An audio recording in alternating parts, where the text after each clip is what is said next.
চলো আজ তোমাদের সাথে আমি আমার একটা অলস বেকারত্ব দিন শেয়ার করি।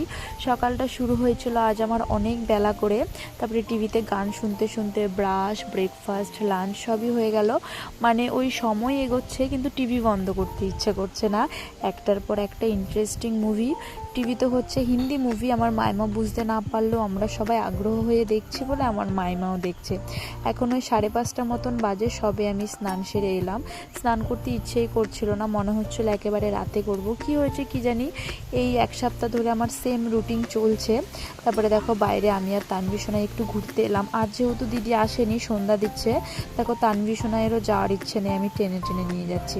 আজ যেহেতু শনিবার, বাড়িতে প্রায় সবাই নিরামিষ। সকালবেলাও সেই একই নিরামিষ তরকারি দিয়ে খেলাম, দুপুরেও খেলাম, মানে তরকারিটা আজ অত টেস্টও হয়নি।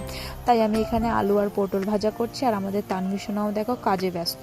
মানে কেউ আমাদের বাড়িতে বেকার বসে থাকে না, সবাই